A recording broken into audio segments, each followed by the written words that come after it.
Hello, this is Will Lucas. Welcome to my video blog, Surfing with Cancer, my second Vietnam. This is the fourth in a series and includes some letters written home in October 1966. In my last letter, I was really excited about 3 days of R&R to the coastal town of Vung Tau. Finally, my buddy Robert Buteau and I headed out of Pleiku, but things didn't go as planned. In fairness, vacations weren't a priority in a combat zone. As outlined in earlier letters, I really missed surfing, and I continued my dream about playing and recording music. Although denial was helping me through the long, lonely nights, my trust in people was rapidly eroding. Here's my first letter, written home in October 1966. 7 October 1966. Never made it to Vung Tau. Got as far as Nha Trang and couldn't get another plane. We got a hotel there the first night, and my camera was stolen. The second night, both my wallet and my buddy's wallet were stolen. I lost $240, and my buddy lost $160, not to mention all the important papers, ID cards, etc. Lost a lot of pictures, too. You know who stole our money? 2 of our allies, the people we were helping fight this war. Yep, 2 Vietnamese soldiers. Couldn't catch them, though. A Vietnamese family took us in for the remainder of the time we were there. I'll write some more details on it tomorrow. When we got to Nha Trang, we found out there weren't any planned flights to Vung Tau. We were stuck, and with nowhere to go, we got a hotel room and spent the night drinking a lot of bourbon, got pretty wasted. The next morning we got up, strolled around town looking for help. We got back, my camera had been stolen, lost a lot of pictures, unfortunately. We were really stupid. With nowhere to go, we found a beachfront bar and started drinking beer out on the beach, and before we knew it, 2 Vietnamese soldiers befriended us. They were asking us lots of questions, started buying us beer, who were our girlfriends. Of course, we pulled out our wallets and showed them the pictures. It was pretty hot on the beach that day. There weren't any waves, but the ocean was just blue and beautiful, and we were getting pretty wasted.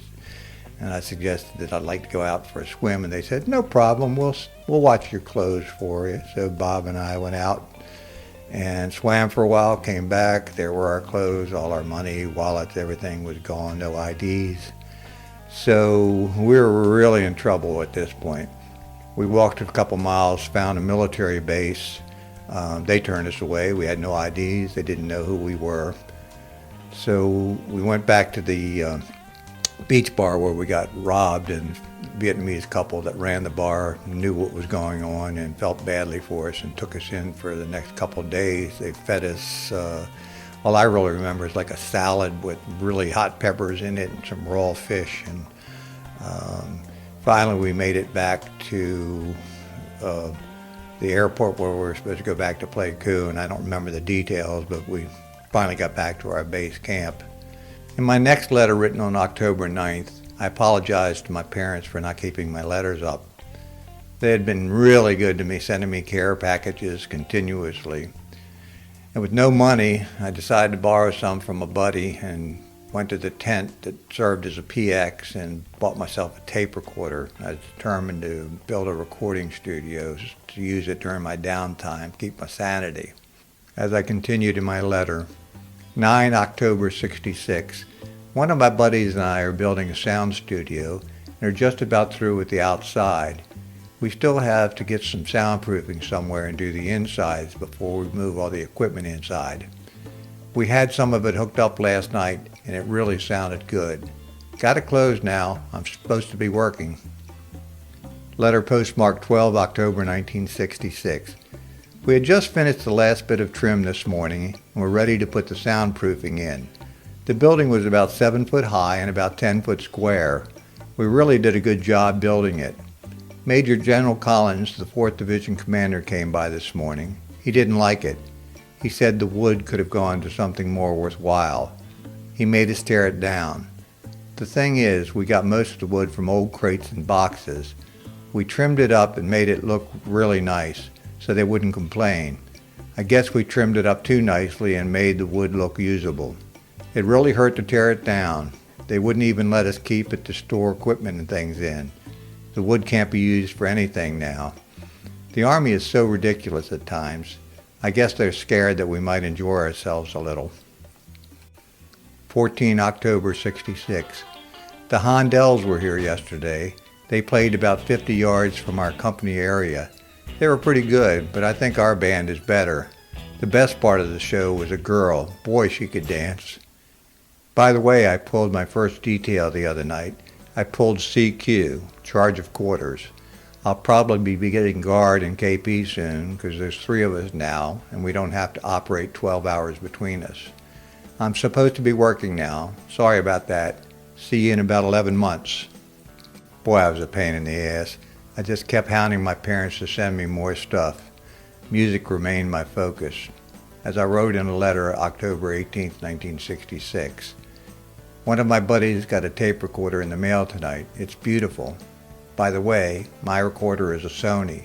It's just a tape deck though. You need an external amplifier and speakers. I saw an ad in Playboy for it for $149.50. I got it for $83.95 through the PX. Pretty good savings. If you send my turntable, please do. Send it by airmail, otherwise it will come by ship, which will take about a month. 22 October 1966. Hi. Well, it looks like our dry season has come to an end. It's been raining for about 3 days now. The dirt has all turned to red mud again. It's a mess. We summarized our tent for the dry season by putting in plenty of air vents. Sorry about that. Water stains on the letter. The water just pours in. I'm not about to go out in the rain and fix them either. One of my buddies from Silver Spring, Rick Meyer, is pretty sick.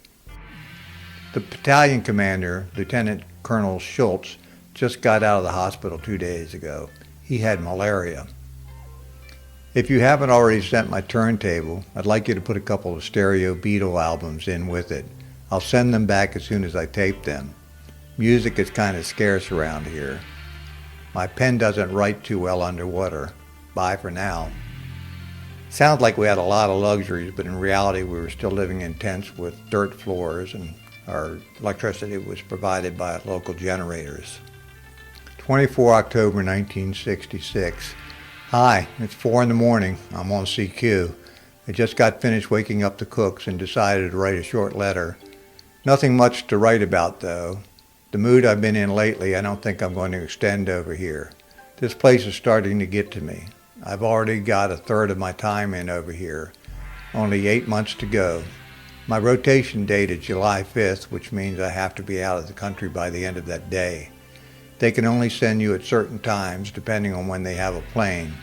Sometimes they have to send you home as much as 2 months earlier ahead of time. I don't know what they'll do in my case, because there's so many of us due to rotate on the same day. I hope they don't send us home by ship. Well, gotta go wake up some more people now. Bye for now. 26 October 1966. Hi, I've been asking an awful lot of you lately and giving nothing in return. Hardly been writing. I'm going to ask you for something I'm sure you'll want me to have. I want some math books. Something that shows square roots. Something that shows how to find the hypotenuse of a triangle, an area of a triangle, perimeter of a square, area of a square, and so on. There's so much I forgot it's pitiful. I want to go to school when I get out of the Army, and if I want to pass my entrance exams, I better get studying. You may as well include a dictionary because my vocabulary and spelling are quite limited. I may as well make something of this wasted time I've been spending over here. Please hurry, airmail if you will. Gotta get, parenthesis, see what I mean? While most of my company was involved in construction of roads and buildings, I still had a lot of downtime as a radio operator, too much time to think. At home, most of my friends were off to college, and I felt like I was falling behind. It took me a long time, but finally I did earn my college degree. Living conditions continued to improve as my brother engineers prepared the base camp for the regular infantry to move in.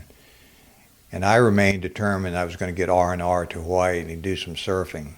Here's a letter I wrote on October 29th, 1966. Went and saw a movie last night, The Alphabet Murder or something like that. It wasn't too good, but it beats sitting back at the tent moping all night. I've got CQ again tonight, every third night now. I finally received Mrs. P's package in the mail today. I've got a regular grocery store in my tent now. Applesauce, fruit cocktail, peaches, just about everything the growing boy needs. It'll be payday in 2 days, so I'll try again. This time I'll put some of the money in the safe and save some money for my out-of-country R&R. From what I've heard, you have to know someone to get to Hawaii. It will still be my first choice, though. Can't think of much more to say. Bye for now. A letter postmarked November 2nd, probably written on 10/31/66. Hi, I received the turntable the other night. Thanks a lot for sending it. I didn't realize it would cost so much to send.